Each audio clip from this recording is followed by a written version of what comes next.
Welcome, ladies and gentlemen, boys and girls, to another episode of T3PO Live! My name is VashSky, I'm your host of today's ceremonies, and with me is a fantastic panel of excellence, as one WDW pro might actually say.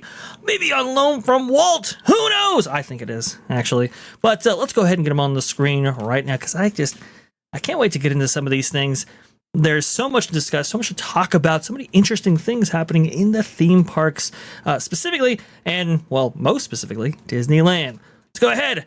One, the only LW Ghost, Nolan Thunder, Erika from Erika and Raph, and also joining us here, Theme Park Casual. What is going on? Well, hey, kids. Someday we'll talk about casual and theme parks. Once upon a time, I'm sitting there at Chef de France, and I recognize the guy next to me. I can't figure out why. And we finally introduced ourselves. It was the guy who wrote Dress for Success. And I said, gee, now that I recognize you, I feel a little guilty. I'm wearing this sweaty T-shirt. And he looked at me and he says, anyone who dresses up to go to Disney World is an ass. Dang! That's when I knew I liked him, you know? Wow. That is strong. What? That's a strong opinion right there. John. What about Dapper Days? Can we get a okay on Dapper Days? Exception for that. Okay. Well, I'll tell you what. Somebody who's always dressed for success, no matter what theme park he's in, theme park casual. I know we were talking before the show, and actually before you came on here on this panel, discussing the influencer story that we were covering actually last week, and you were like, hey, let me go ahead and if you have me, I'll go ahead and jump right on. And I did not see that message, but I wanted to go ahead and include your thoughts. So please, your thoughts casual about our story that we had last week involving influencers who were live streaming at the parks and caused all kind of a ruckus at Disneyland. Please. Yeah, as a content creator, as somebody live streams at the parks, I do about as much as I can to not interfere with anybody else's day. That is my number one thing. I can, I've even had it where I was talking to my viewers one time, that, hey, as live streamers, we should, kind of give a little bit of preference to the average guest, even though we don't know who they are. They could be other Magic Key holders, but we could come back and, watch a show or whatever another time. And, when that's happening, a young girl is trying to, get into a good spot for World of Color. I move back a little bit, and next thing you know, she waves to her family, and the teenagers and mom and dad all come in and swoop, and they're all standing in front of me at that point. And what could I do? I had just been talking about that, but that's how I view it. Is we're supposed to defer to the average guest and make sure that we are not being a nuisance to anybody around us. I've had people that, when I'm streaming and I'm in a line for, in a queue, I could see them getting a little nervous, and, I'll try to, make sure that they feel that I'm not pointing the camera at them. They're not on camera as much as, I can possibly keep them off camera.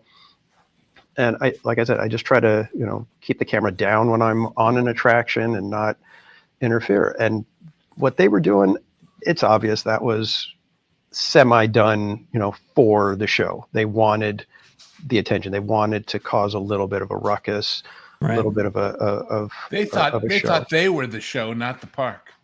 Right. And to an extent, I get it. That's what the influencers are there for. That's what their whole business is to have a show.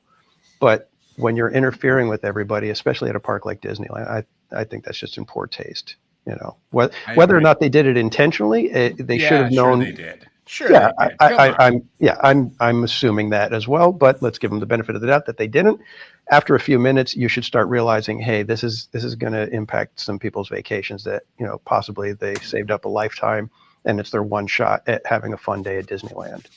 And it's potentially damaging to the live streaming or vlogging community as well, because, well, now, you have people who may not know the situation or know the differences between the various streamers, and so now everybody's painted with a broad brush. But also, too, Disney themselves could impart certain restrictions and rules against this. I know Tokyo Disneyland actually has a rule on the books in which you cannot live stream at the parks. You can record, you can photograph, but you cannot live stream.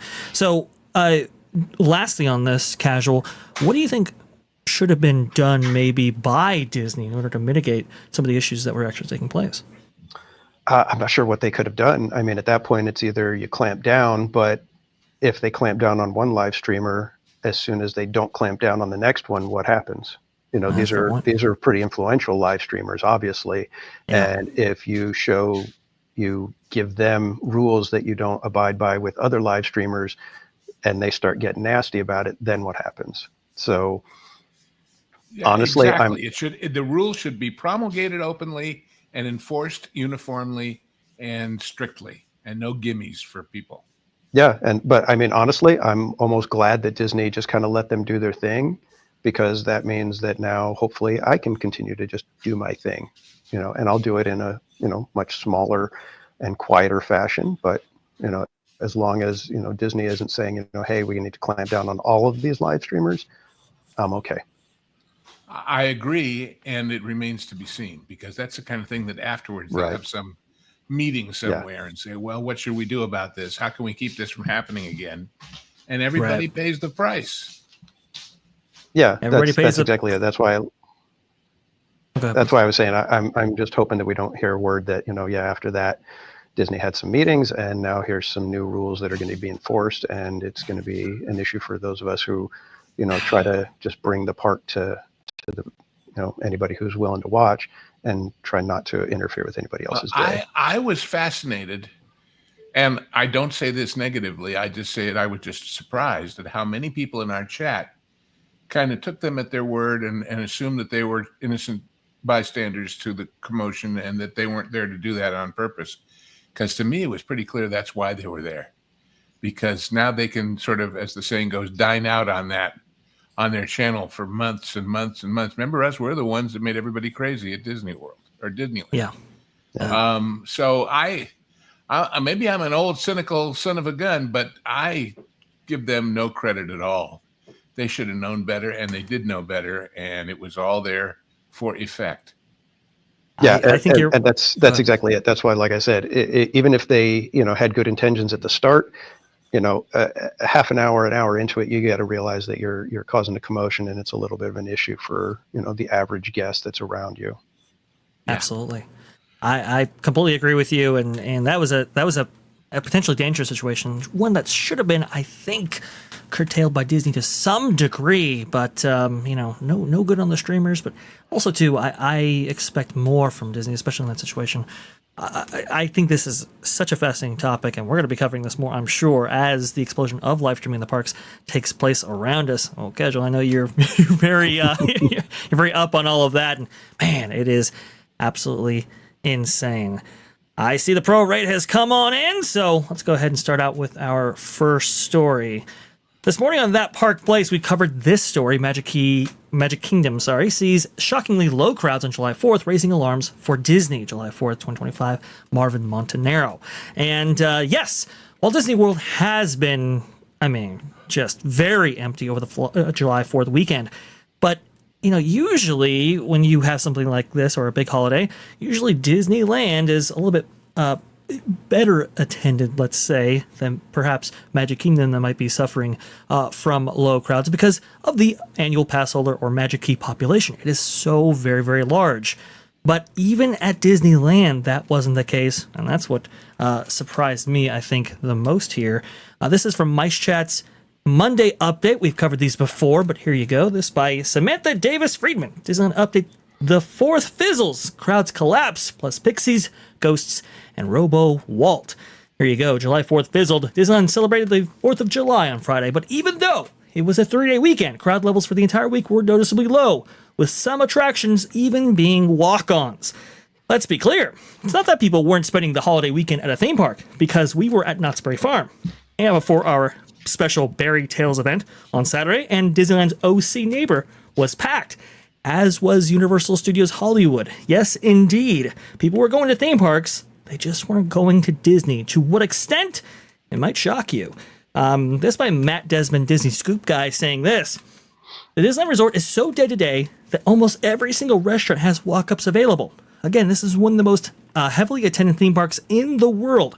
It only has 4 sit-down restaurants in the entire park itself. That's Carnation Cafe, Blue Bayou, Riverbell Terrace, and Cafe Orleans.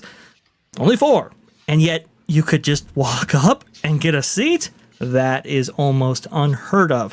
And indeed, I was sent this by somebody who has helped us greatly in the past. Thank you so much for this.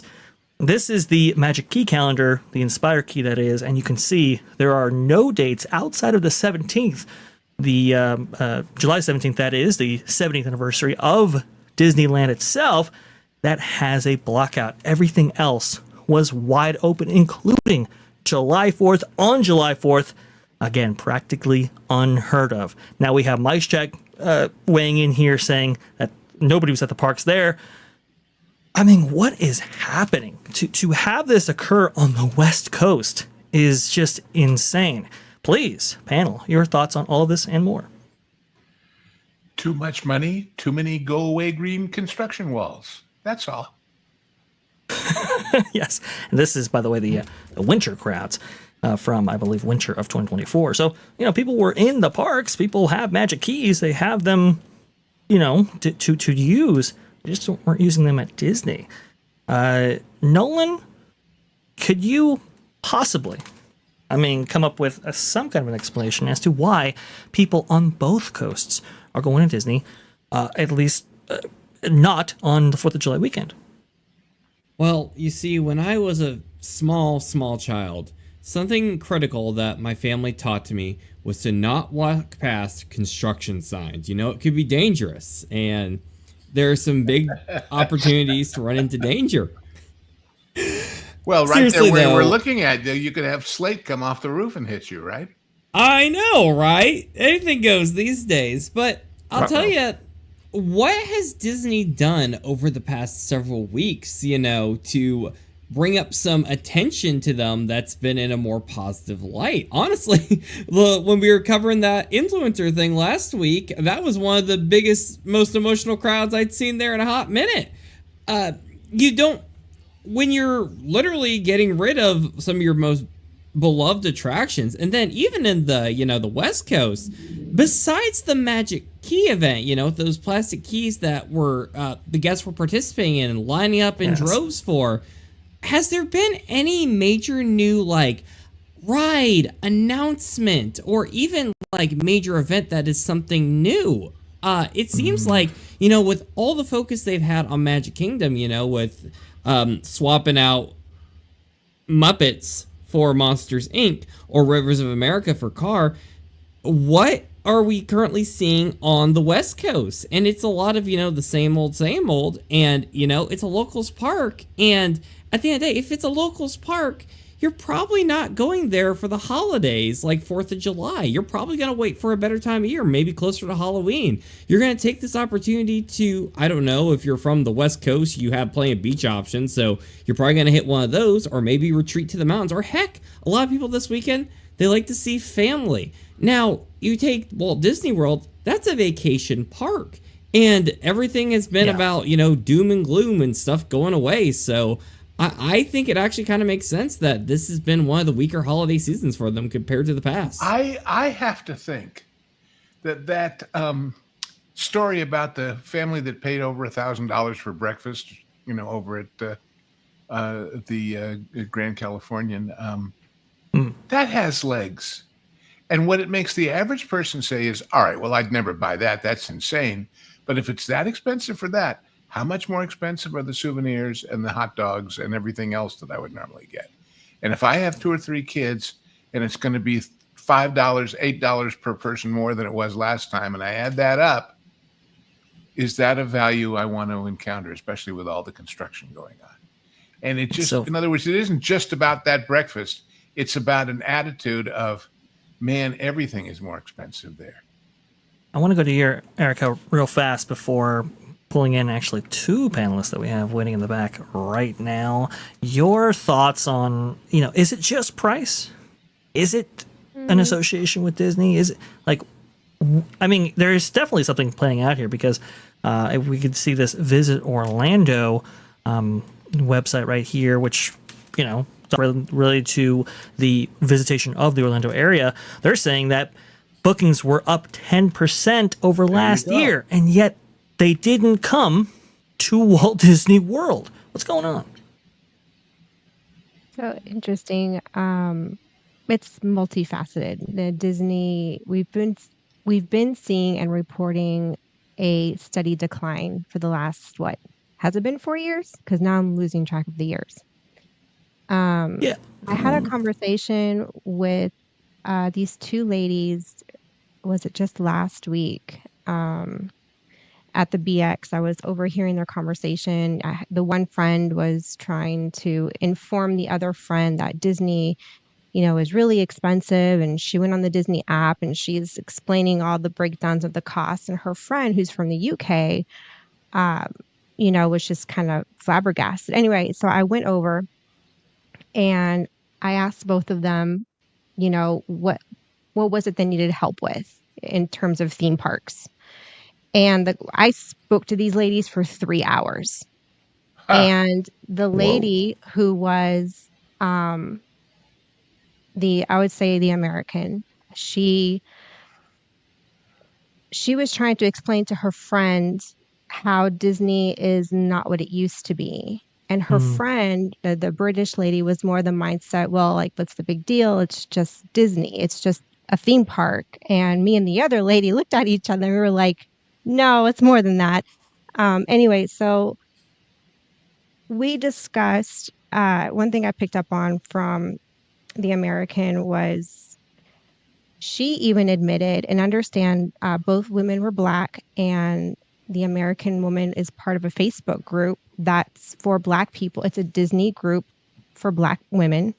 And even she was trying to convey to her friend, that the moral compass of the company isn't what it used to be. It's not as family friendly. And even she was trying to convey to her friend, I like old Disney. I'm not down with all this new stuff. I'm not down with the modern stuff. And it was a real interesting conversation without getting too deep because it can very quickly get political and whatnot. But Sure. I just found that really interesting that of all places, it's out here in Germany in a military community. And I happened to stumble upon two women, one from the UK, one who's American. And we were just having this very candid, very authentic conversation on where Disney sits today and what is this decline? And her friend from the UK was just flabbergasted. She was just, and in some instances, she was kind of defending Disney. And me and her friend were literally coming in and debunking some of the ideologies that she was kind of coming back with. But I just found it really interesting. It's clearly, it's a long, broad range of reasons why people have been avoiding the brand. It's the moral compass and the moral decay of the company. People don't want to bring their kids around the brand, not even their grandkids. And the cost. That also hits the nuclear family. Yeah. So when you compound the two together, yeah, it's like the American family or any regular ordinary family is they're screwed if they do and screwed if they don't. They've got the moral aspect of it, and then you've got the financial. So if Disney isn't going to kill you in one regard, getting to your kids, undoing what you're trying to instill in them morally, they're going to get you with your wallet. So what do? You just say, nah, there's more to vacations than just a theme park. And you start looking at other alternatives for vacationing, whether it's going overseas or looking at another theme park. And it's funny because this woman in the UK, or this British lady, her question to me was, I just want to take my family on a fun vacation and I don't want to spend an arm and a leg. And she looked at me and she said, what do you recommend? Should I go to the United States? Should I go to Florida? Or should I stay out here? And I very brutally, honestly told her, go to Europa Park. It's cheaper. It has just enough, has all the rides you could think of. There's enough rides for even overweight people to enjoy. The food is good. They have a water park if it gets hot. And there again, the cost. And you're right here in Europe. You don't have to go so far. Well, and also, I don't remember ever in the past when what we considered to be peak season, i.e. summer when the kids are out of school, where they made any deals, anybody. Well, I just got an email at 2:10 from Dollywood because I'm on their mailing list, okay? From July 7th through July 27th, you buy 4 one-day tickets, you only pay for 3. That's saving $92 plus tax, okay? There's another one for their water park. Buy 4 one-day tickets for $40 per ticket, which is a savings of $15.95 each. These are not small savings. $15.95 a head is a lot of money. $92 is a lot of money. And in theory, they shouldn't have to, but they're doing it because they want to remind people about their brand and about the fact that they have a value. So, and that's the other thing too with this whole thing is people were in Orlando. People were there to visit attractions. They just weren't going to Disney. Where were they going? I think they were going to those local parks, and they were also going to Universal. Epic Universe, definitely a big factor. Also cruise lines. People going to Port Canaveral and getting away that way. I want to go ahead and incorporate 2 more people into this conversation right now. They've been waiting very patiently in the background. It is Ron from Follow Bradley's Fun, and you might recognize him from the chat. It is Aldo's Journal who has come to join us here. Hello, guys. Welcome, guys. hey. Hello. Am I doing a good job with the thumbnail? Yeah, exactly. That's good. Thank you so much, Ron. Very much appreciate that. He was waiting a long time for that one. It was very, very patient. Sorry about that. My gosh. Good to see you, Aldo. Glad you're here. Hey, Ron. As well. Hey, everyone. let me tell you something. Okay. I can tell you where they're going in Orlando. They're going to SeaWorld. They're going to Universal. Yeah. I went to SeaWorld the other day, and this is July 4th week when nobody is visiting. I mean, you look at the park yesterday or Sunday. I was looking at the wait times at Disney on Sunday on the app, and I mean, like, I could not believe, never seen this before.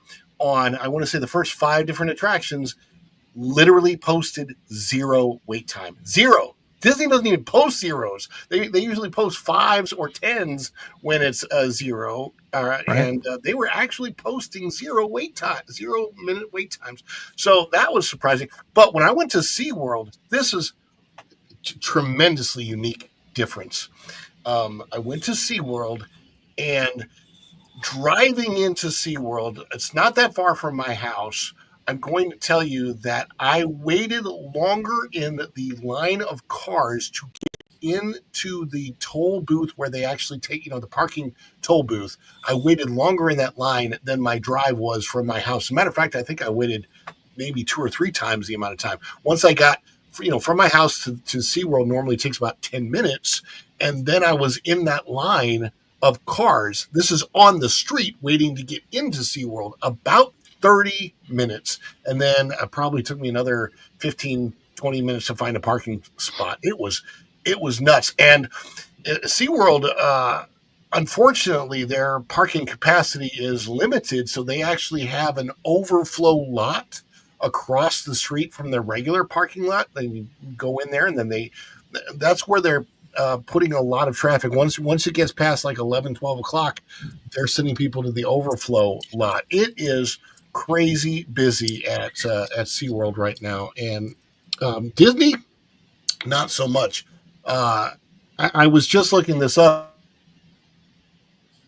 Oh no, we lost Ron. Why were you looking up? I know, we want to know what you're looking up. Don't look up. There's pigeons in those parks. Well, I want to flip it to Aldo and Casual here, because I think this is. I kind of understand what's going on in Orlando, right? There's a lot to see in Orlando. Okay, so people are seeing other things, but people at the Disneyland Resort are definitely a different breed of cat, quite literally, because the annual population of Disneyland comes from within 250 miles of the park itself, right? So you have a larger majority that are locals to the area. But Disneyland was also empty. And people buy Magic Keys as almost like, hey, if I'm living in, the Southern California area, it's kind of like an amenity that you just buy into. Oh, and Vash, I don't know if you noticed, but Costco is stopping a lot of the deals they used to have on Disneyland. Yes, yeah. They I think they're Their taking travel section used to sell all kinds of package deals. Right. They're not doing it anymore. I think nationally they are taking a lot of those out of the equation and just having targeted deals for certain geographical locations, especially in the kind of southwest area, I would imagine. But Aldo, Casual, I mean, what is going on with Disneyland? This is a very interesting, unique dynamic here. Aldo, I'll let you go first. Well, thank you. First of all, am I audible? Yep. Am I audible? Yes. Yes. Perfect. Very audible indeed. Very perfect, because I got a new microphone, and I wanted to just check. Personally, I haven't gone to Disneyland since Easter, so I don't know that much. But the reason why I haven't gone to Disneyland since Easter is because I'm not interested that much in going. You know what I mean? There's not like, I don't know, I'm happy to be living here in California, like having the option. I also, like, whenever I lived in California, I would be close to Disneyland. I live closer to Universal, and I feel more like moved to go to Universal than to Disneyland lately, because it's, I don't know, then it's not. I'm not the one to ask about crowds, but I am the one to ask about, like, the normal average person's interest. And I feel like everyone that I know has the same sentiment. Like everyone is like, I've asked people like, oh, friends, oh, do you want to go to Disneyland with me? Because I'm trying to find a reason to go. You know, like I'm trying to give myself Mm, reasons to go. Like, oh, go with friends, and everyone's like, if people are not like aren't if people don't say it's too expensive, they say it's um they're not interested. They're like, oh yeah, we should go, and then they never like wanna go to Disneyland. So I feel like the sentiment is like it's out it's people are not that interested in Disneyland anymore for a variety of the reasons, right, basically that right, we've right. already stated. Oh yeah, well, for sure. And casual. I know some people are gonna give us pushback. Well, there's a lot of blackout dates, don't you know, for the lower tier passes and so forth. You know, it's heavily blocked out. Can't get in. And so maybe that might be dissuading people as well, or forced dissuasion in that case. But is that all of it, casual? I think Erika said it, that it's just, there's multifacets, you know, a myriad of reasons of people and why they choose not to go and whatever. I think cost is going to be one of them. You know, that one, especially in Southern California, we had the scare of a big gas tax that was going to happen. And so far, I haven't really seen that come to fruition. Right. They could be slow rolling it so that we don't, you know, suddenly, you know, revolt. But part of it, I know for me, I, as a Magic Key holder, I look, you know, I and a content creator, I have my days that I want to go. And so I try to, you know, balance everything with, you know, when I'm going to be grabbing those reservations. And I know the week of July 4th, 2 weeks before, it was all gone. You could not make a reservation. And then suddenly the week before, reservations are widely available. Same thing is happening with July 17th, where it was gone as soon as it, you know, was available, gone. You can't get it, can't get it, can't get it. You know, a couple weeks later, all of a sudden it's you know, available, you know, sitting there on the website for hours, and then it's gone again. And then suddenly it's available. So I don't know if that's in play for Magic Key holders, that when they see, hey, it's blocked out, they don't want to sit there and have to wait, you know, till, you know, the Tuesday before 4th of July to make their plans. And they decide, you know what, we'll just skip Disneyland for this weekend.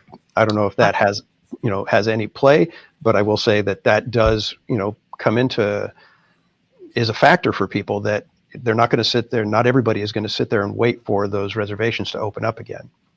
So once they see, especially a holiday weekend, they're making other plans and they're just going to skip Disneyland. It makes you wonder what the marketing, and it is a marketing decision, is about making it unavailable and then at the last minute opening it up.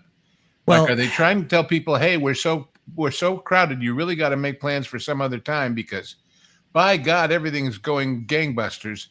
But then they suddenly say, oh, wait, we haven't got enough bodies, so we better open up some more after all. Right. So it depends on the bucket, right? So if they're opening it up for annual pass holders, especially at the last minute, that tells me they were trying to allocate more for ticket holders, and then they found out, oh, no, they're not coming. So we're going to allocate more towards annual pass holders. That's what it kind of sounds like to me. I know there's a lot of manipulation on this front to induce sales and so forth and to get people to go. There's like a lot. And I believe we had an anime expo at the Anaheim Convention Center. You did. So that'll do it. You know, you would think that there'd be either a bump or, you know, that would have some sort of skewing effect on it. But I mean, it seemed like a quiet weekend. Okay. Well, now let's consider that for a minute. I have no idea what happens in the evening at the anime expos. I mean, obviously daytime, it's going to, you know, exhibits and talks and what have you, I assume. So the question then becomes, if you say, well, we'll do that all day and then at night we'll go over to the park. Maybe people are saying it isn't worth the price just to go for an hour or two and watch the fireworks. You see what I mean? It's like, it used to be that was de rigueur, all the conventions over there. I had a friend come in town and stay at the Hilton over there one time, and it happened to have a Star Trek convention going on, which was proof that most bodies are not good in velour. But anyway, It was like, and at night they were all going to go over to Disneyland. And I thought, well, that's the normal thing. But nobody thought about the cost as a big deal in the sense of how many hours do you get for the amount of money you're laying out. But now people are. So. Okay. I don't want to say that I wish I went to Disneyland for the 4th of July instead of going to Marina del Rey. Because at least you can get guaranteed fireworks at Disneyland, and it's 10 minutes, I think, for the 4th of July. And I try to go to like a different spot that was, less expensive for the day. And fireworks, at least in California, they either canceled it because of unnecessary reasons, like certain protests, let's say, or they changed it to drone shows, and I was like, okay, I want to watch fireworks, and so the closest one to me was Marina del Rey, and the fireworks were like, it said on the page, oh, we're gonna have music, which I was like, oh, okay, Disneyland has music for the 4th of July. This one was nowhere near to what we expect from Disneyland. So, I mean, I do still give them credit in that sense. Like if you want to watch fireworks, that's the place to go, I feel. Although you got to come to Florida, you'll never miss fireworks here. We have fireworks every night. We have fireworks and drone shows. SeaWorld had fireworks and a drone show. Epic had fireworks and a drone show. Universal has a drone show with some fireworks. Yeah. Disney, I'm surrounded where I live. I would be able to see the Disney World fireworks as well, were it not for a bank of trees and a swamp over to my left. But man, you want fireworks? Just come here. I can't get away from basically, Ron, you'd like a saw for Christmas. Yeah. All right, I'm going to pause it one last thing, and then we're going to get out of this topic. I know Lou. I can sense Lou. He's like, "Come on, let's move on from this." I know. No. It's a big deal. I'm cool with this. Okay. I keep thinking, to tell you the truth, Vash. Every time you show those shots of the Mark Twain, I'm thinking we have a whole generation that's going to grow up on the East Coast where their entire reference to Steamboat Willie is going to be that crappy little version of the Twain that's in the Fantasmic show at Orlando. Yeah, that's a very They're good never going to see a real one, Don't diss that boat. I've been up on I'm that dissing boat, that boat because I grew up on this one, for God's sake. It's like Crocodile Dundee. That's not a steamboat. This is a steamboat. So. I also grew up in St. Louis with real steamboats. I even went on a steamboat that was a McDonald's for many years at the Mississippi River. What? So that was no matter what side of the Mason-Dixon line you are when it comes to boats, there's something also very interesting happening in Southern California as well. We're hearing reports. Okay, this is going to get a little spicy, all right? Boy. Everybody's on their best behavior. But we're hearing reports about ICE conducting certain raids and having certain people maybe either scared or actually deported by such raids, okay? I think you know where I'm going with this. And people have been saying, wow, the freeways, they're just wide open, even on Mondays and Tuesdays and all this kind of stuff. It's Elsa freezing the summer. You see, yeah, it's Elsa, you see. That's what we were talking about, right? Because they know ICE is not going to let it go. Let it go. Right. They're going to let it go. ICE is back with his brand new invention?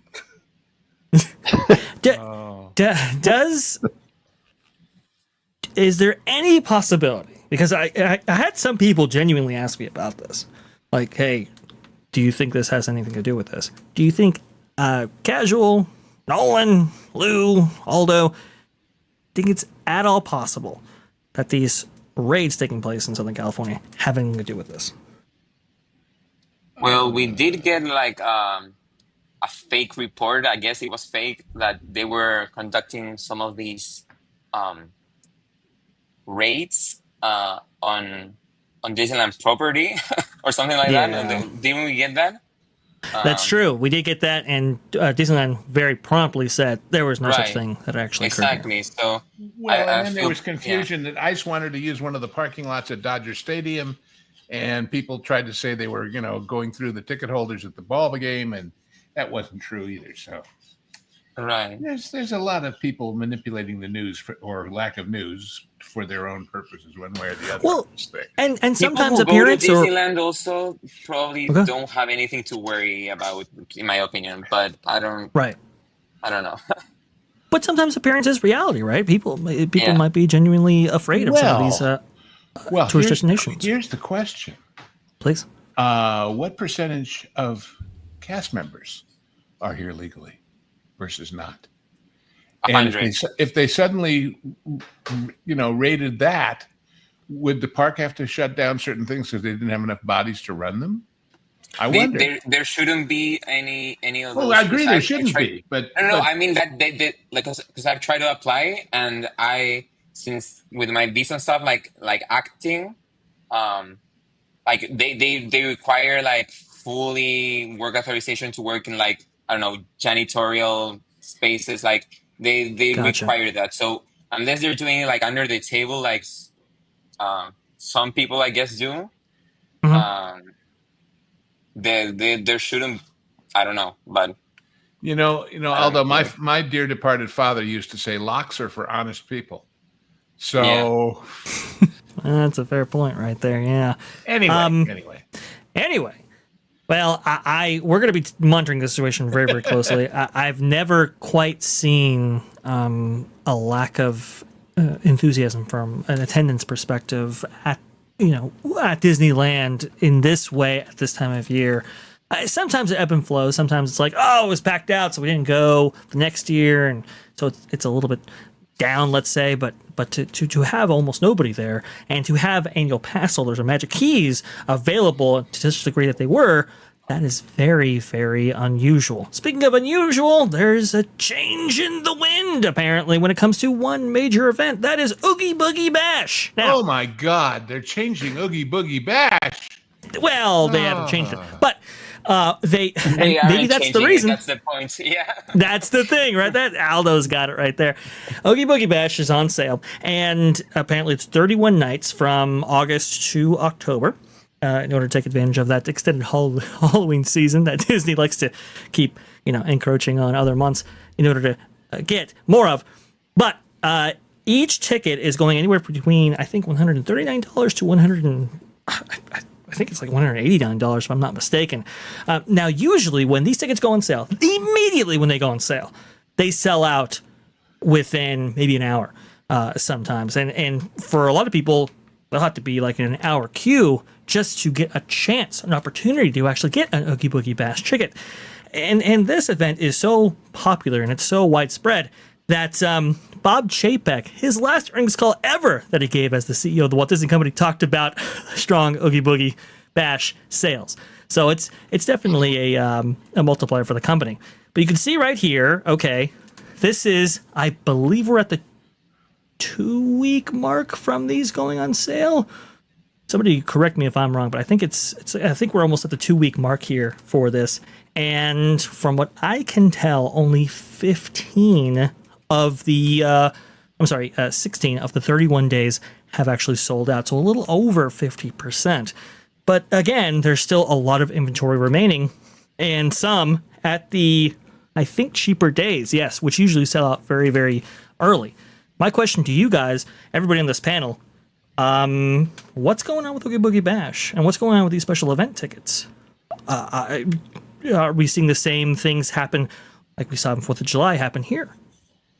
I'm trying to remember. Last year, was there a lot of talk about it being a lesser event than it had been in the past, and less candy? And it seems to me there was some chatter to that effect, but I don't remember specifically.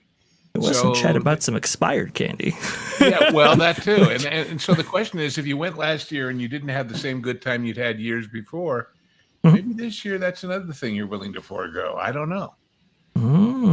Casual, your thoughts on this? Yeah, I know several people that are diehard After Dark event fans, and they're skipping OogieOogie. I knew people last year that skipped it, and I don't blame them.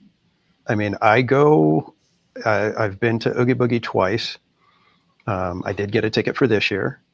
I will tell everybody that Billings Grove is hands down the best Halloween offering anywhere. Yeah. I absolutely love that. And personally, I feel, okay, in addition to, all the other stuff, it's worth the ticket for me. If I was Right. bringing a family of 5, I don't know if it would have enough of a draw for me to do that. So yeah, $189 is sometimes more than a day ticket at the park, especially when you have like Fan Fest over there at Universal Studios Hollywood, which, from my understanding, is coming back next year, and they're charging what, $75 for a lot more hours. I think Nolan, correct me if I'm wrong here, but I think it was from 5, I think was the mix-in start time to, 2 a.m.? Is that right? Yeah, it is one of the few things you can do, and it's super late, and the crowds are nowhere near as bad as earlier in the day. And if you just pay a little extra, you can get, early access into the park. Like, it's still going to be way cheaper than anything you're going to be paying at Disney for way more experience. And hey, we were just talking about that anime convention. If it affect Disney getting a bump, they have anime at FanFest, so it's night and day of what's better. And it's going to be have a much bigger presence, from what I understand, next year. I can't say anything. I am sworn to secrecy, but trust me, folks, you want to get those tickets, that's for sure, if you are an anime fan. But I think of an event like that, and I think of the value that it provides. And I think of an event like OogieOogie Bash, which I think casual. Is it 4 hours plus 3 hours mix-in? Is that right? I think I know the mix-in starts at, I think, like 3 or 4 o'clock, and the event ends at 11. But yeah, I think it's 6 or 7 o'clock they start kicking people out. It's pretty pathetic. It is. The only thing that I can say is I've always gone. I think I went on a Sunday, and then last year on a Tuesday. By the time you get to 11 o'clock, it's very quiet. There are droves of people already on their way out. Treat lines are non-existent. So I don't know if necessarily extending it an hour really does much, in their eyes, because it's really kind of quiet there at 11 o'clock. Ron, are we seeing any attrition for the special after hours parties, specifically Halloween related? I think it's Mickey's Not So Scary out there in Magic Kingdom. Are we seeing any attrition on that level? I know they sold out last year. I don't know if I don't think tickets have gone on sale just yet, but have you noticed reduced enthusiasm amongst people that you talk to? I don't really know. I'm actually looking at right now on the app for Mickey's Not So Scary, and they're available for sale. But it looks like perhaps they are in fact already sold out for all of October, because I can't reach October on the menu. When I go, it only shows me through September. Now, all of the dates in both August and September that they have the party, all of the dates are available. Wow. For sale in August and September, but in October they might very well be sold out already. So Right. Which kind of makes sense, people, they want to get maybe away from summer as much as possible when it comes to Florida and Halloween and so forth. So it makes sense. Well, I've never understood anybody going to the Halloween party in August, because a number of things happen in August. First of all, you're majorly into the rainy season, so No, Ron. Oh, well, that's just how that cookie crumbles sometimes. Halloween cooking, in fact. Erika, would you be inclined to go to an after-hours event like OogieOogie Bash, or it's like, hey, look, you know what? Maybe you have an annual pass and you have to be encouraged into buying an extra ticket event kind of thing right there, and maybe it just doesn't float your boat. Do you think that might be playing out for with maybe if you were in that position, or for the people in Southern California? Well, we've never been to Disneyland, and we would at least like to go once. And we're a small family. It's just me and Raph, and then our son can basically pay his own way if he really wanted to attend. So on that note, it's not a budget buster, our family. Right. It's still an expense, but it's not going to blow our finances. So yeah, we probably would go just to check it out. And I'm already getting Halloween ideas for this year, just looking at all this aesthetic. It's crazy. And that being my second reason for going is just to get ideas for my own Halloween setup because that's just what I funny. do. Sure.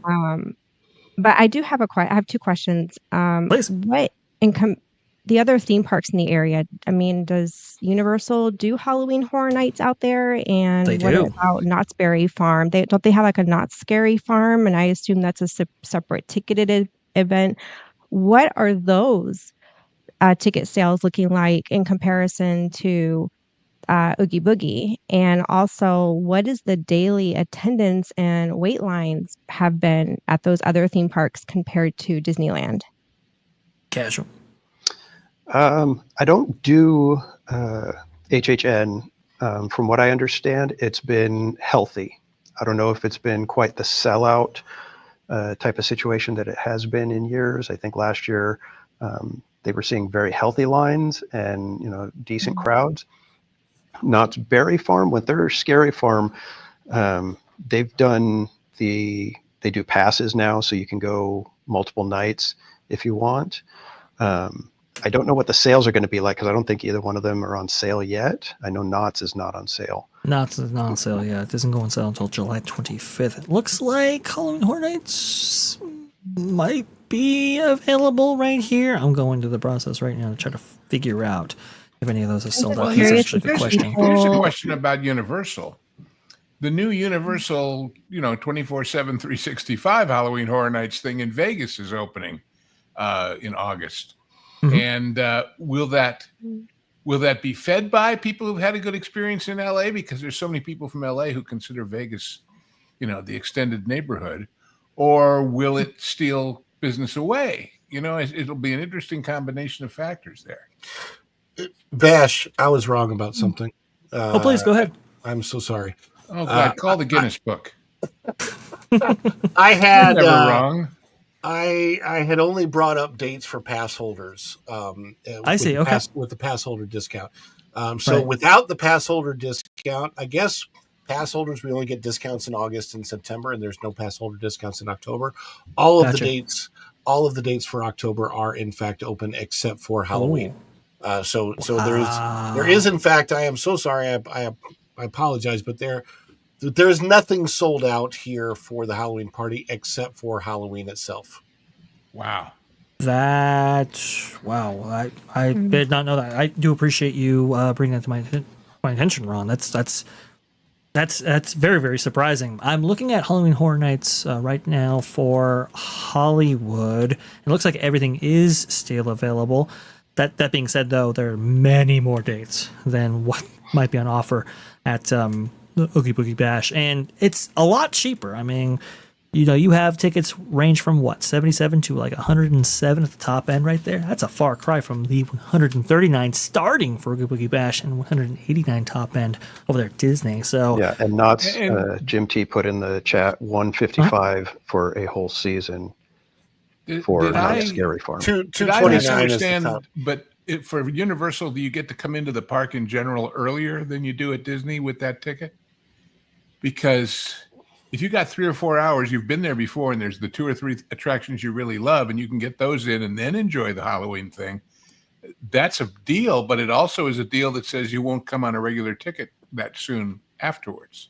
That's a fair point. So, there's a different tier. There's an additional tier where you can enter earlier for Universal. That's a little more expensive, like $10 extra or something. Like that would be worth it compared to buying a whole day separately, which you'd have to do, I guess, at Disney if you wanted to buy a whole day and then come back again at night for the event. But don't forget, those other events, they're much more geared for teens and up. You do not want to bring, 6-year-olds, 8-year-olds to, HHN or Scary Farm. Or do you? Bring the newborn. I think it's fine. I think it's all good. That's what blew me away when I saw Have you met some of my nieces and nephews? When I saw the kid park, the Universal Kids Park in Frisco, Texas, one of the IPs is Jurassic. And I thought, we'll bring the little kids and they'll all get scared to death by dinosaurs. But no, it'll be cute little dinosaurs to build the idea in them that when they get a little older, they want to see the scary ones at the other parks. So Right. there's a Well, method last to their year when I madness. went to OogieOogie Bash, I told some of my friends and they didn't know what it was. They thought I was going to an adult bar for Halloween. So I don't know. Boogie boogie. That's not the Oogie Boogie you're thinking of. I do Right, know that I said the exact same thing. if you have a Go ahead, ticket for Mickey's Not So Scary or the Christmas party, I believe you can enter the park at 4 p.m. with that ticket. So you get a few extra hours. The people who are unfortunately at a loss on those days are people that actually paid for their vacations ahead of time, didn't look what the dates were, and selected specifically to go only to the Magic Kingdom on those dates. That happens all the time. And those people are kicked out of the park before they can see fireworks. And they thought they paid for fireworks because they paid for a regular day ticket. And they're getting kicked out. But the better value, of course, on those days is to buy the Halloween Horror or the Mickey's Not So Scary ticket. And it's an event. We went to it in 2022 and we had a blast, and we didn't ride a single ride, and we enjoyed it. But we also went at the end of September, where the prices are significantly lower. I think the September prices are like $159 a night versus $229 a night for October. It goes up, the closer you get to Halloween, the price goes up significantly. But like I said, all the dates are open right now, so we'll see. Very curious indeed. And I guess that brings us to our next story, talking about curiosities. Curious. Casual, I think you know where I'm going with this. We got to talk about the curious case of the curious shop here in New Orleans Square at Disneyland. Okay. Usually, I wouldn't bring up a shop unless it was the Haunted Mansion gift shop. Then, I would definitely bring that up. But nothing has been happening on that front in a little while now. But this is another shop in the New Orleans Square area. Actually, one that's been around for quite some time. Yeah. It's the one adjacent right to Pirates of the Caribbean. I think that proximity will actually have an effect on this story. But you can see right here this update from Scott Gustin on April 29, 2025? Okay. The Port Royal Curio shop located next to the Royal Street Veranda at Disneyland Park has now closed. In the short term, the space will serve as a seating area. Later on down the road, the space will likely be part of a potential project to expand Pirates Q. How do they do that? Well, you've got the bread bowl place right there in between. You would think, right? Lou, you bring up some very, very good points here. The reason I think why they were interested in doing this is because previously Pirates of the Caribbean was not on the Lightning Lane multipass system. Then they put Lightning Lane multipass on Pirates of the Caribbean right before, I believe, Haunted Mansion went down for its year-plus long refurbishment. And now that Haunted Mansion's back up, I think they were attempting to justify or provide for Lightning Lane to be on that system. Why am I saying that? Because, well, if you have Lightning Lane on any attraction, the standby line increases, right? And it increases for, percentage-wise, you're looking at how many they dedicated per hour to Lightning Lane. That's how many more people are going to be in the standby line, generally speaking. And so I think they were looking to get more queue space in this very tight area. Well, okay, so they closed the Curios shop, which was a fan favorite, and they made it actually into a seating area. Okay, fair enough. But now, very recently, it's gone back to a shop. It's okay. So we went from we're taking away the shop, we took away the shop, we dedicated it to a seating area, and now the shop is back. Casual, but what's going on here? I have no idea. When it's they announced that it's going back to the shop, I was just like, I mean, the original shop had all these really wonderful, one-of-a-kind antique stuff, which... Oh, you're going way back. Oh, yeah, well, I'm old. But, we used to love to go in there, but nobody bought any of that stuff. It was part of the atmosphere, Right. Sure. So I guess, I don't know. Bash, in the sitting picture, were they sitting on the ground? Were there chairs? Some maintenance guy or something working on something. Yeah, that's actually during construction. Okay. I thought that was guests. Or those were guests. Okay. It was a hot day and he needed a place to lie down. So you know what the hell. I think I actually have a picture of the shop when it was in its seating area arrangement. I gotta actually find it because it's kind of rare now. But but it was just very bizarre to have a shop that did pretty good business and was kind of the de facto Haunted Mansion shop up until the Haunted Mansion gift shop was actually provided for. In your set attraction right there, as we've covered extensively on this show. But it was very weird why they took it away and then brought it back the fashion that they did. I mean, you know, you got to pay people to do this. It takes a lot of resources, not maybe a significant amount of resources, but it takes a fair bit to take stuff out and put it back, string it up, all of that.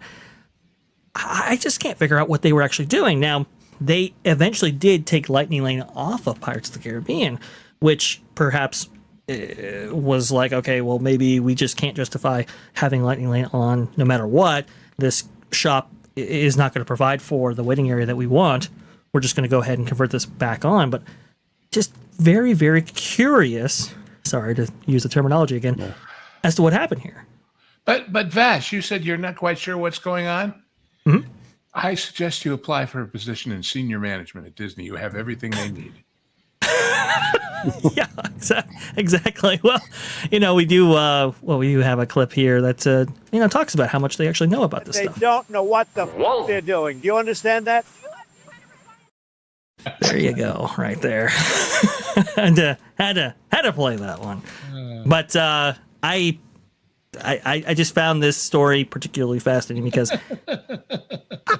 I've never seen them do stuff like this before. Usually ops, they have a set goal, they have a set target. They're allocating a certain budget in order to see their vision forward and through. This one was very, very curious. At what point in the chain of command did it not go further to somebody to make a definitive decision? That's the interesting part. Somebody say, hey, I got an idea. Okay, let's do it. Yeah, and if you're thinking, hey, we can test this, see if it'll be, queue worthy, but they didn't even use it as a queue at all. It was seating area. And then, why would you do that if you're going to just take it off Lightning Lane and realize, hey, we don't need this queue area anymore? It's baffling. Turn into a DVC spot. I'm actually surprised they didn't.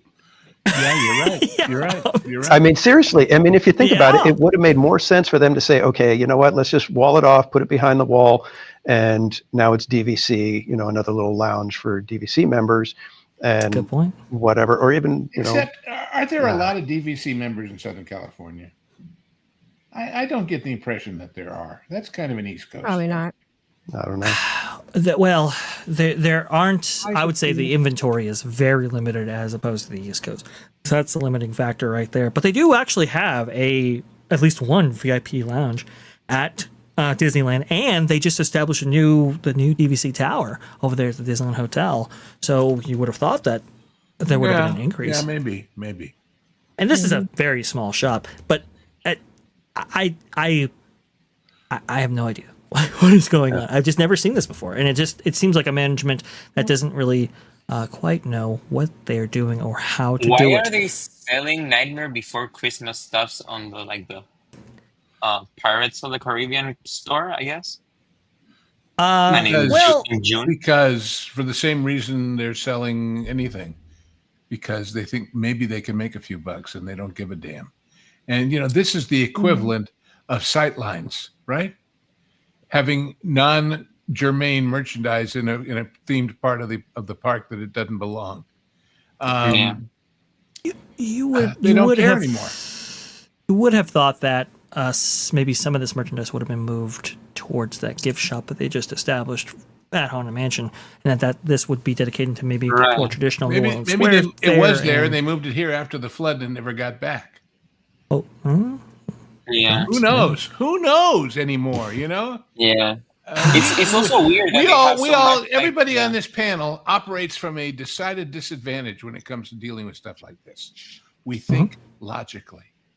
and we assume that people in management at a major corporation will do so also. Nope. I think you're exactly right there. And before we depart, I guess we should be talking about a story in which, well, something has departed permanently from the Magic Kingdom, and that Vash, is the rivers of I think America. one of our friends here is about to depart as well. Whoa! Yes. What friend is that, Nolan? Yeah, I gotta get Be more going. casual. Yeah, I am at work. I did steal a little bit of my lunchtime to come and hang out with you guys, so I appreciate it. But I do have to get back. And thank you. Invigorating conversation, and I will be keeping an eye on you guys. Likewise.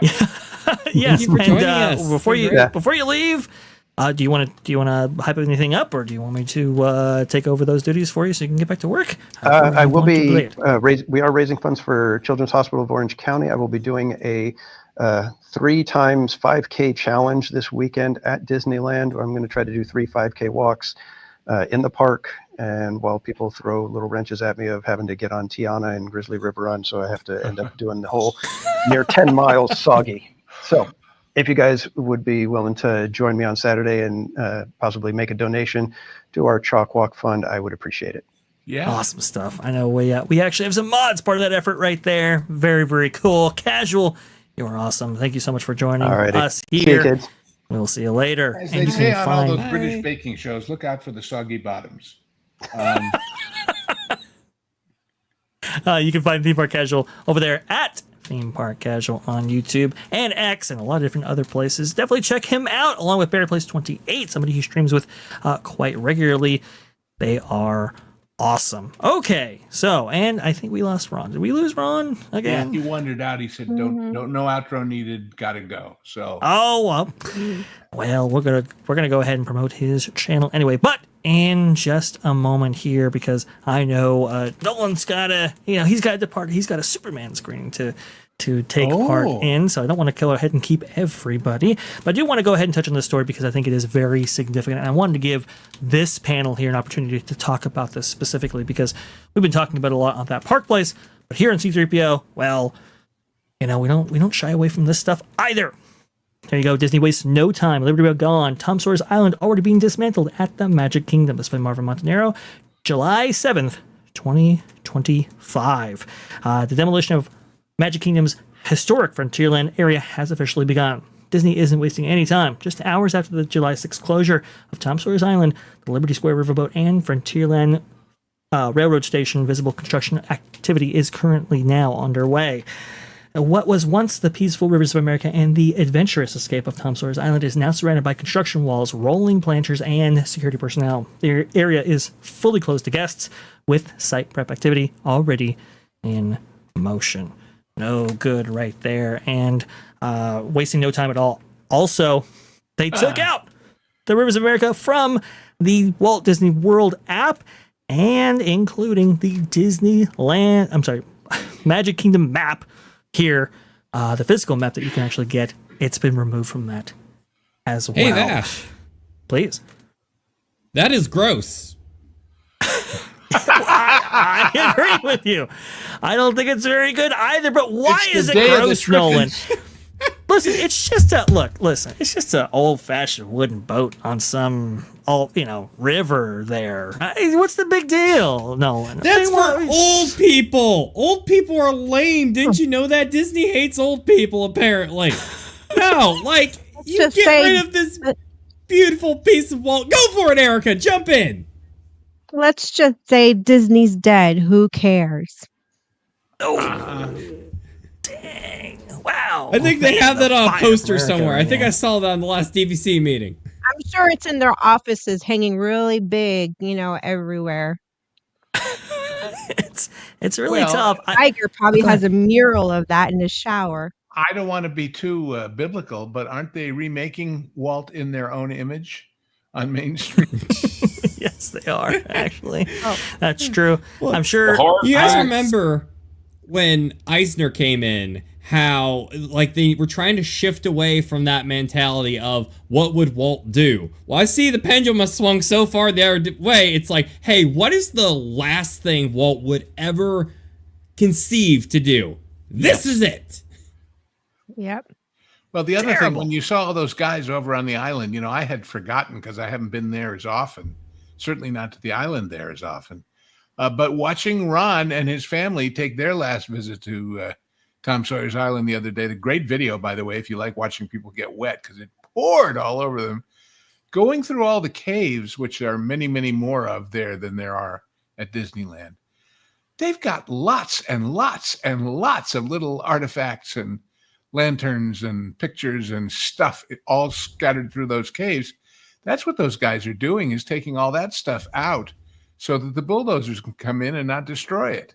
I mean, they'll destroy it, but they won't destroy all the toys in there.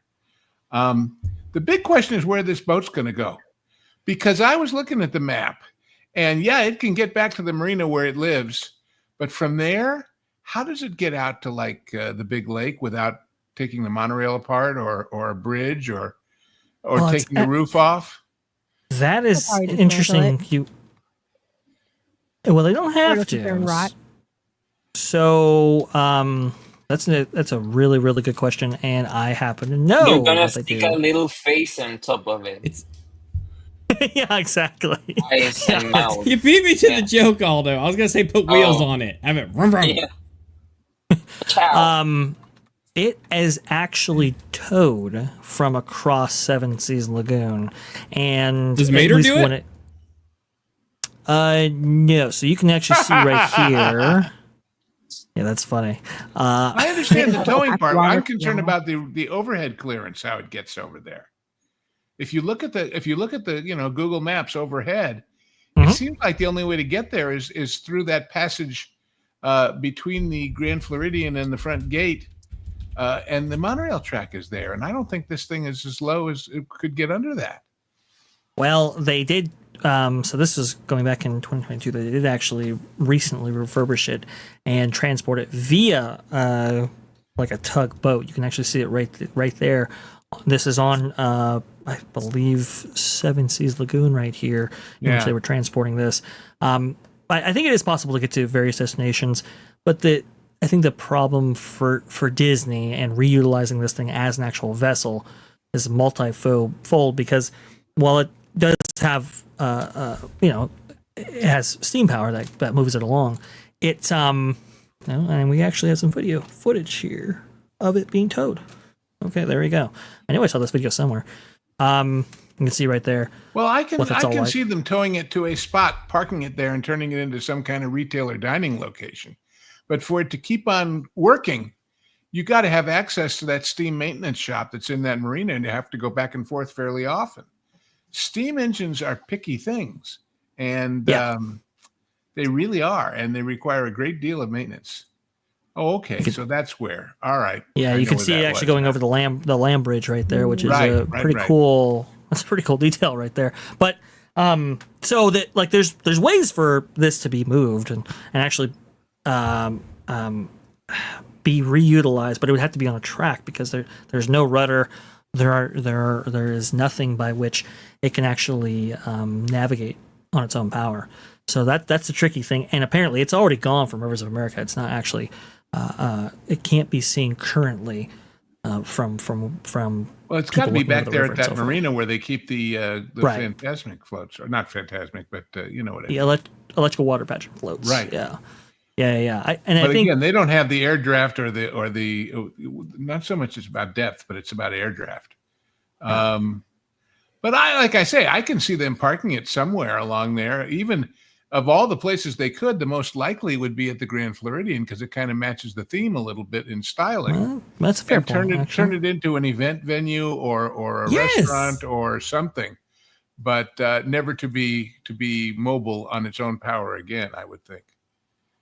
Yes, I think that's correct. And Nolan, I knew you were very enthusiastic about that, and I was too. A Grand Floridian, that actually makes a lot of sense. But will they actually do that? Are they just doing all of this in order to forego the maintenance cost and expense of actually maintaining a vessel like the Liberty Bell and some of the other aspects of Rivers of If you America? don't Please. maintain it, you got to tear it apart and get rid of it, because it can't just sit there rusting at the pier, or else you're really screwed. Well, there is.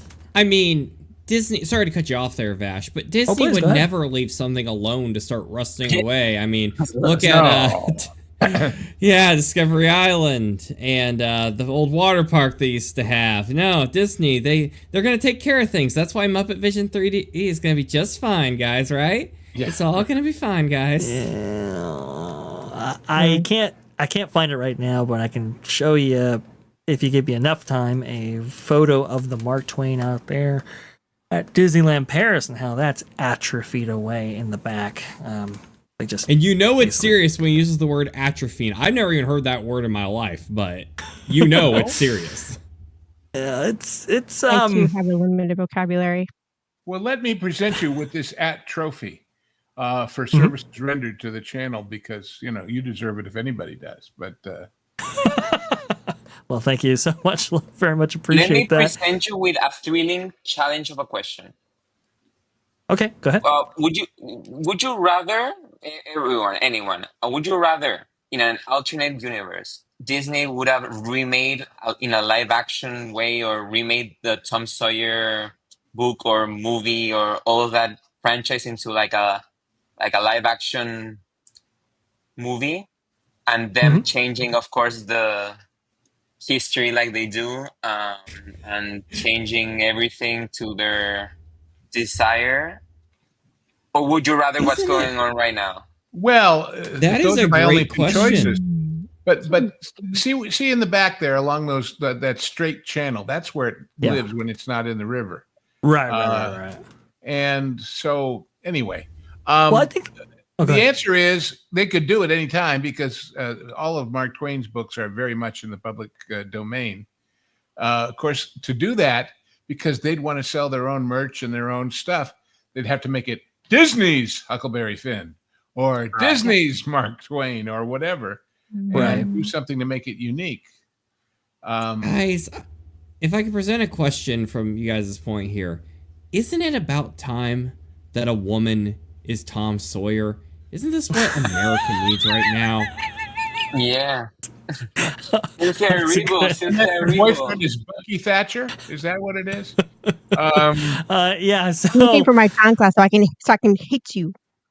well, so this is very interesting, though, because that what you talk about right there actually kind of already happened. It just didn't happen at Walt Disney World. It happened at Disneyland with, you know where I'm going with this. Pirates, I believe Pirates on Tom Sawyer's Island, if I'm not mistaken, or Pirates of the Caribbean on Tom Sawyer's Island.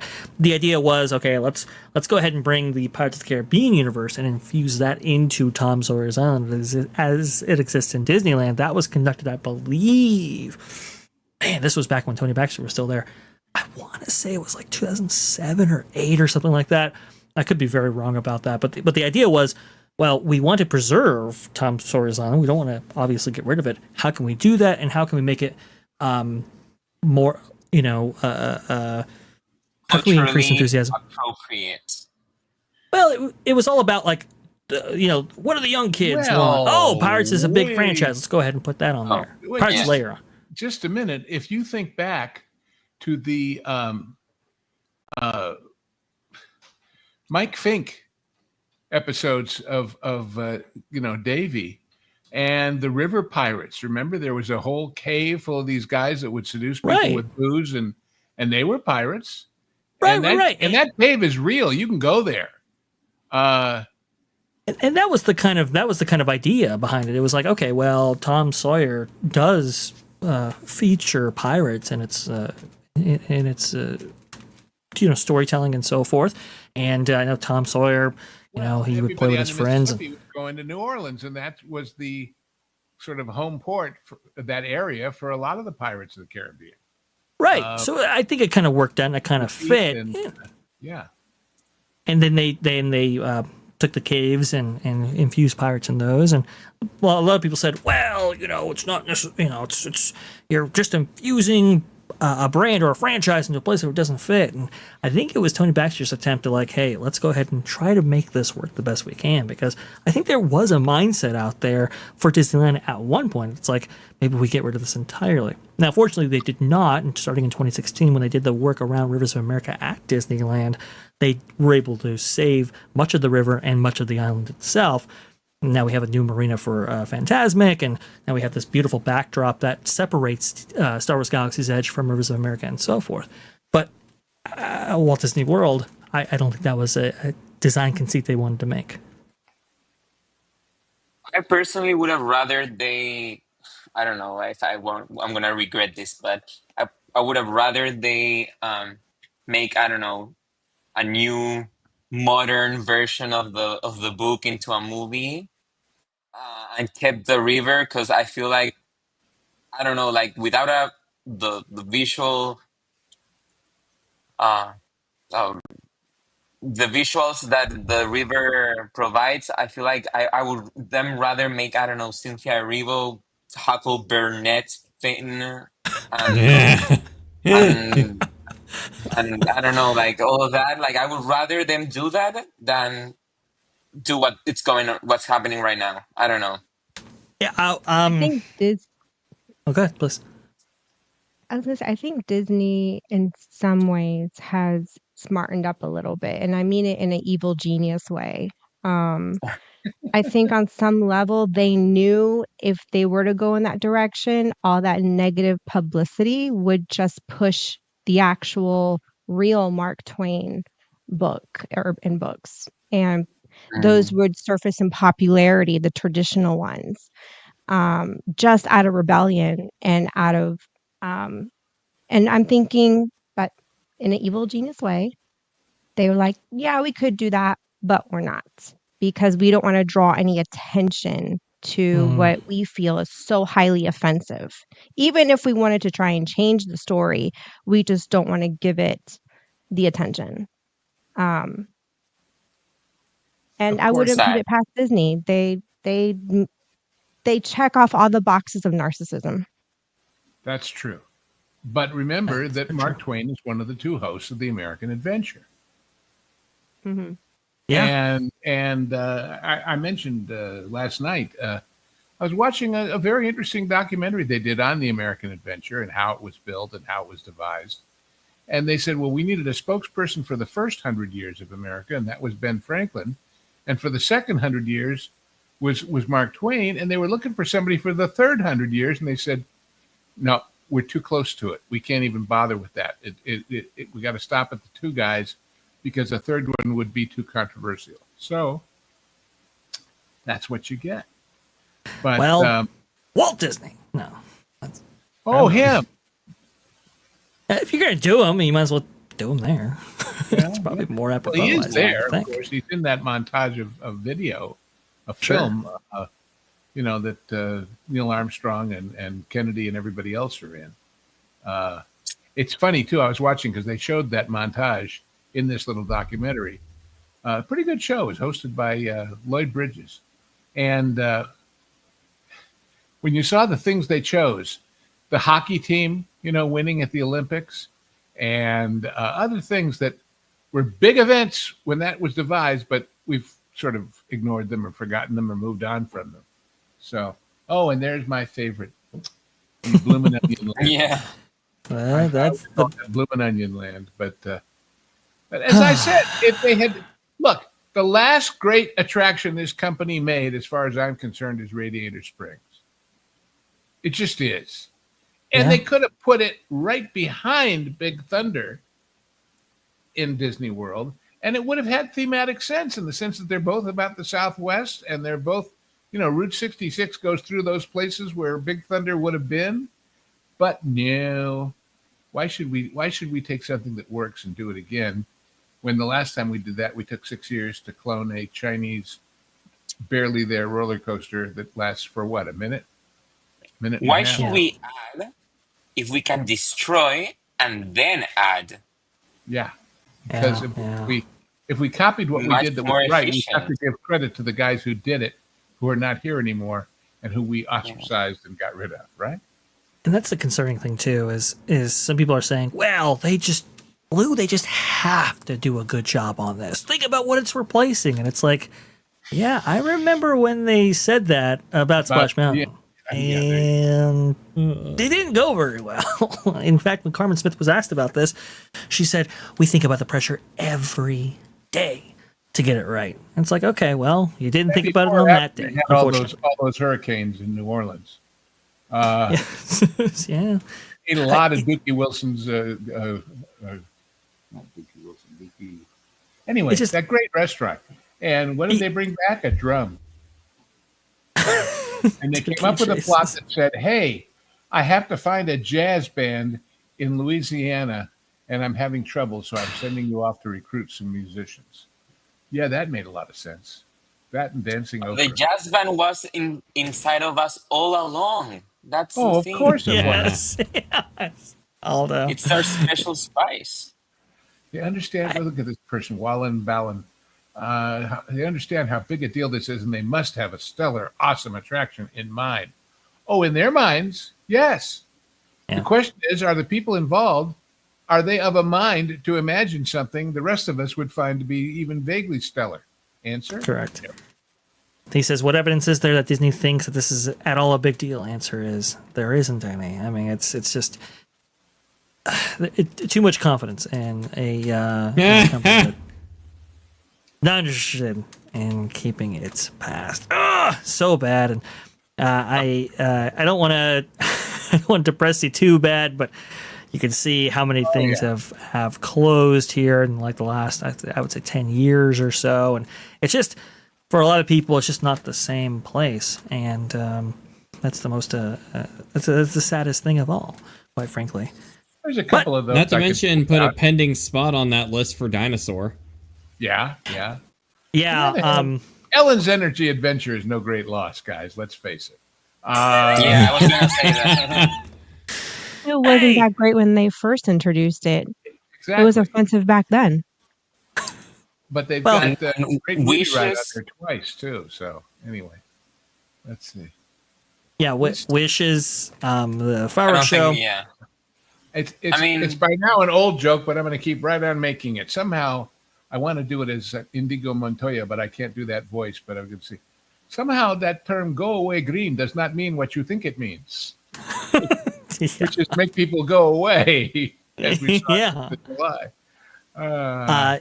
Drew Smith has this year's permanent closures at Walt Disney World, Fossil Fun Games, Chester and Hester's Dinosaur Treasures, Triceratops Spin, It's Tough to Be a Bug, Mama Melrose Restaurante Italiano, Pizza Rizzo, Muppet Vision 3D, Tom Sawyer's Island, Liberty Bell Riverboat, Birds of America, and the Boneyard. So a lot of stuff has closed recently at Walt Disney World, never to be opened again. And it's only And July. and how much has opened in its place? Because that list is a lot shorter than this one. Test Track. That's Barely. Cool, a reef theme. I wouldn't say that's new. yeah. That brings up an ethical, moral, and practical question, Vash. Please. If you have your test ride crash into a door, is it really open? The door was That's a- closed. That's a fair. That's Or a did fair it really point. close? Talking about when a door closes, another one opens, except at test track. Anyway, Yikes. Well, and we've been hearing some stuff about not just a Test Track here, as you can see. Those doors right there where the slow-mo hits. That's what we're talking They're about. trying to reenact the escaping space dock scene from Star Trek, right? Yeah, exactly. But even with those doors open, or we're all dead. Yeah, and indeed there. Nolan, the new coaster that just opened at Cedar Point actually had some difficulties itself, right? I believe you had riders stuck in the position of it. It's essentially, what do they call it? Like a Tilt coaster? tilt coaster. Yes, on the tilt section. Yeah, people stuck there for 10 to 30 minutes, if I'm not mistaken. Yeah, it was, I think, actually 9 minutes and 59 seconds stuck up on that coaster is too long because it's terrifying up there. Yeah. But, Disney would have charged them extra it's for having that view. for very 10 minutes. true. There'd probably be a concession stand up here while we're at it. As But, long as you're at here, least... we'll go up on a cherry picker and bring you some very expensive fruit drinks. Very Yeah, true. or lollipops like they did for the thing that happened on the Right. s- yeah. They gave some lollipops to some people. I don't remember when they I'll got tell you, stuck the nice on the thing is parking with lot. On the parking everything. lot, it was a parking lot, I think. Yeah. Sorry. No, all good, Right. all good. I always Right, like free lollipops.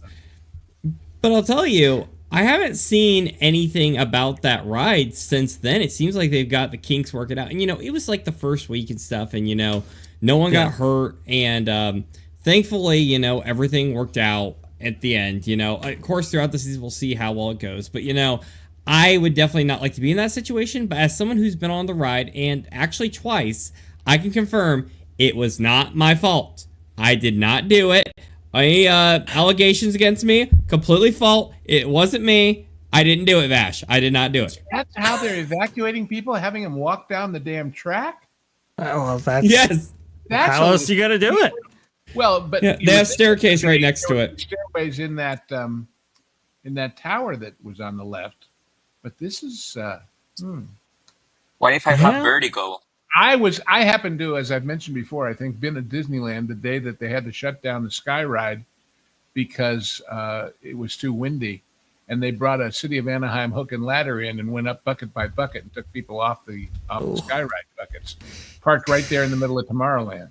That was Wait, is that Nolan, the one who's in the shadow part on the left side, with the Nolan! with his, Oh, see? Dang it, Nolan! yeah, Dang it!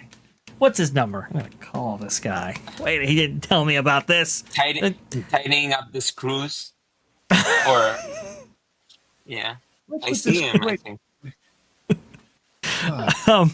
Yeah, it's there. You go. I think the Vacoma, is that it?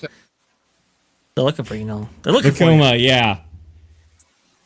Oh boy. This is the last thing you want to see, but at the end of the day, I think we're going to be okay. This is going to be in our Top Thrill 2 fiasco. It's going to be fine. No one got hurt yet, but no one got hurt. Well, on that note, Nolan! Somebody should have tripped and sued him, But, Oh, no. well, I'd be scooting on my butt. I'd be terrified. Yeah. Yeah, Erika's looking at that going, no, can't quite do the, oh, wait, not that. That's Whoa, okay, I'll go there. If that's where the next place I need to get some B-roll for you, Vash, I'll head there. No, you're going to go here, Nolan. You're going to No, it's take you on the scary walk up of shame there. again. Erika's freaking out right there. And to be Yeah, honest, I'd be on my that's rear terrifying. end, just scooting like this. if I were the people, I'm assuming the ones in the orange vests are cast members of some kind, right? Yeah. And so if I were them and the people who caused the ride to fail were the ones guiding me off it, I would feel less than secure. Call me superstitious if you like. But it's like, you guys are why we're up here in the first place, right? And you're wait, go back a little bit. Can you back up from there just a second? Sure.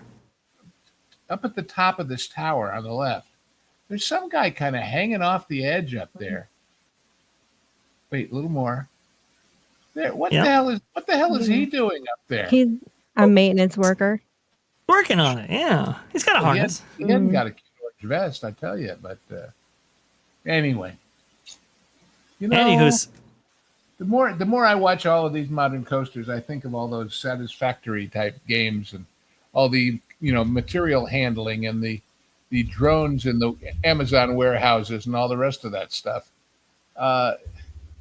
It's just moving bodies at a speed in different contortions. The Kuka-armization of the universe. oh, not so good right there. Anyway. Not looking forward to that, but I am looking forward to what Nolan's got cooking up over there at Nolan Thunder. What's going on? Thank you, Vash. I'm the Thank one you you very wrecked much. You tell us one It's more called a lack of... about this mystical hidden thing in the Nintendo, and tell us without a date when you're going to finish the damn thing. I will be PO'd officially. So there's a level at which teasing gets old without delivery. No pressure, Nolan. No pressure at all. No pressure at all. It's not like this game has slowly been destroying my life at every moment. So, in the meantime, while you're waiting, I'm going to completely ignore Lou's point about making a date, because I know I can't commit to it, because it was supposed to be out in October last year. So before I look like a dang fool, instead, I am going to promote this beautiful, wonderful, classy channel called That Game Place. Vash already has it ready to go. He read my mind like the expert he is. We just had another great stream here last Saturdays at 8 o'clock Eastern Standard Time. We covered all sorts of crazy news, such as Animaniacs. There was a lost game developed for the Game Boy Advance that was recently unearthed as it was canceled and never came out. And it was a great big nostalgia trip. We also got a lot of... Yes! Oh, yes, she's in it! She was in it, so Game of the Year, am I right? But... Now, we also covered the That Stop Killing Games initiative, which its petition actually, for once, a petition actually did something. It's getting a lot of traction within the gaming spheres for the UK of possibly making some initiatives to stop developers from basically taking away games after gamers have already purchased them. We got some really crazy topics here. Me, Culture Casevo, Kevin Apollo, a great team we have over there, and we're shifting back to consistent uploads, but we've already started up the weekly live stream show. So hey, if you're having a nice cozy Saturday and you want to get some of your gaming on, or just hear some fun news in general from some fun people, please check us out at That Game Place. And if you want to see some more Mario 64, well, it's gonna happen one day. I just don't know when. And if you want to see some more Nolan Thunder, immediately after doing that live stream, he came over and joined the Genre Guys, and we did a couple of movies here Saturday night that are certainly worth your attention, one of which is called Special When Lit, which is a documentary about pinball. And for those who don't know, the game of pinball has a long and checkered history because it was actually banned for about 30 years all across the United States as a game of chance and therefore gambling, until somebody invented the flipper. And a guy in court proved that he could put the ball where he wanted it to go, and therefore it was a game of skill. But you'll learn that and all kinds of other interesting things. And then we did this little nothing sort of everyday adventure movie called Zorro, The Mask of Zorro, with Antonio Banderas and Catherine Zeta-Jones having a sword point seduction scene that is among the best ever filmed. And of course, was the tease better or worse than mine? Well, it's actually coming out someday. Of course, when it'll get to this channel, I don't know, but that's another story.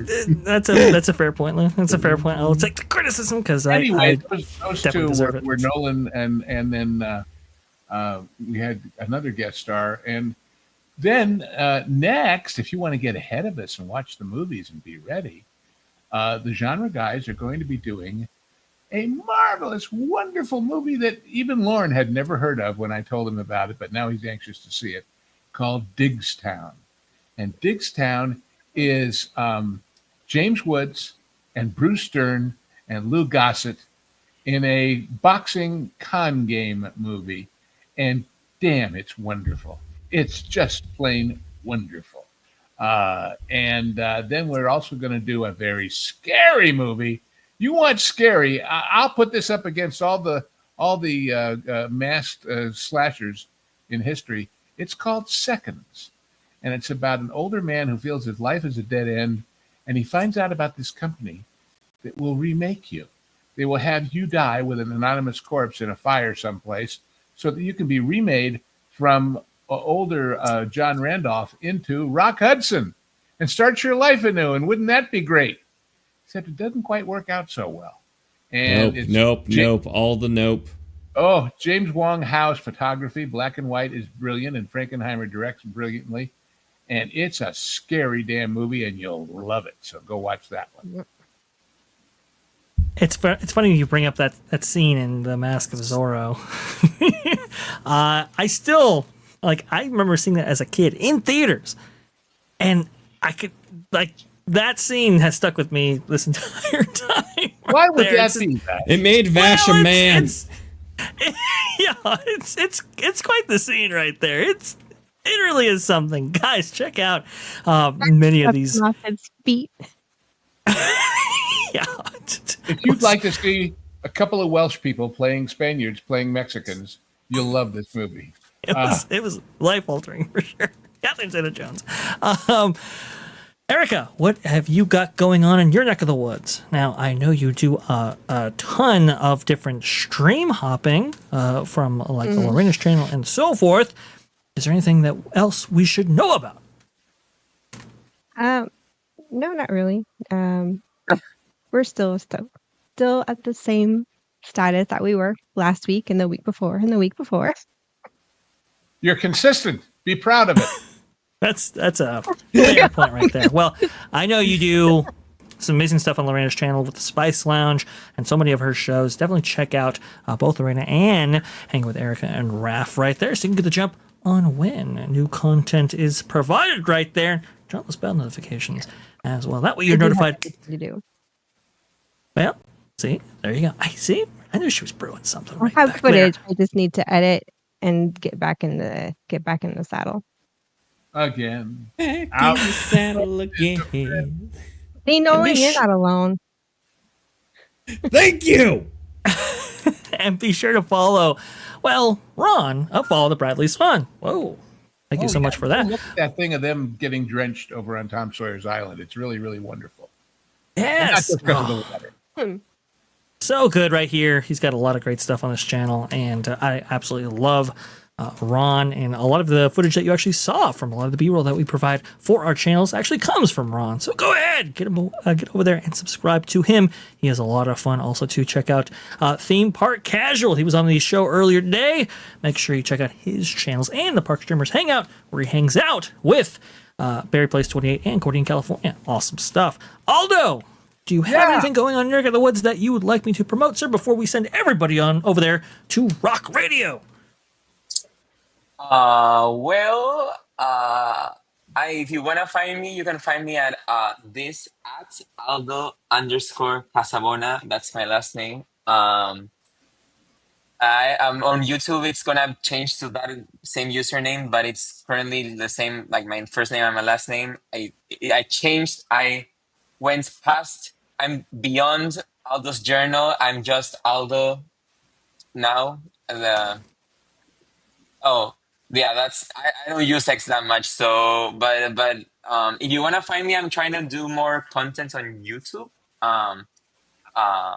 Aldo, the channel who was previously Aldo's Journal. And The artist formerly known as Aldo's Journal. You beat me to right. it. Yeah. I post. I'm trying to post a lot of like my. Yeah, the thing is that I'm trying to like go beyond Disney on my content and just do like stuff, like live stuff, acting stuff. Yeah. And Wait. mixing You want to vlogs go and- beyond Disney. In other words, you're just like Bob Iger. Yeah, well, I don't know. Yeah, I don't manage it, so I'm not stuck to it like as he is. But yeah, so yeah, you can find me on Aldo. I think if you look up Aldo's Journal on YouTube, you can you will be able to find me still with that name. And yeah, that's still my second thing that I'm doing. Like my main thing, of course, is auditioning and stuff. So I'm not like doing a lot of content there, but that's enough for now. Well, thank you so much, Aldo, for joining And us thank here you for on inviting me. T3PO. Yes, thank you for inviting me. Yes. I know you wanted to be on last weekend, just like casual. I didn't see the No, message. it's okay. It's okay. But, it's okay. But you know what? I do appreciate everybody here that saw the message and joined us here on T3PO. Very much appreciate that, and appreciate everybody in the chat that saw us as well. Phil Metzger here with the, as everyone heads out to Rock Radio, vote for Vash for CEO and, for CEO and me as CEO. Oh, I see. Co-CEOs. Nice. And Wolfgang Prime with $2. Yes, I'm only getting to it now. I very much apologize. These things happen. But thank you so much, Wolfgang, very much for your patronage. Dear Disney, if it ain't broke, stop fixing it. Yes, that's a good note to go out on. Gosh. Before you go, Yes. give them the email for questions again for us for that special show we're going to do. T3P online at yahoo.com. We need your questions for Hollywood Back Up with Lou and you. Make sure you send them in. Anything you always wondered about how the business really works versus how you've been told it works, I'm here to answer those for you. And we're going to do a special show of nothing but questions coming up soon. So we need more. They're getting the business. We need more indeed. So please go ahead and send us your questions. There's no business like show business, no business I know. So there you go. That's a very fair point right there. Well, T3P online at yahoo.com is where you can find us. You can find me over there on That Park Place and the WW Pro Show. Make sure you go check those out and subscribe. Become a member in order to, see Lou's great content over there at the Genre Guys, and become a member at That Park Place so that way you can see the Lost Guys with Nolan and company. That's a good show right there. Aldo's Journal is absolutely amazing. Definitely check out his stuff that he's gone over there. And, Erika with Hanging with Erika and Raph. Awesome stuff. Let's go ahead and get you on to Rock Radio. Make sure you hit the like button. If you haven't hit the like button yet, hit the subscribe button. And everybody, take care. There we go.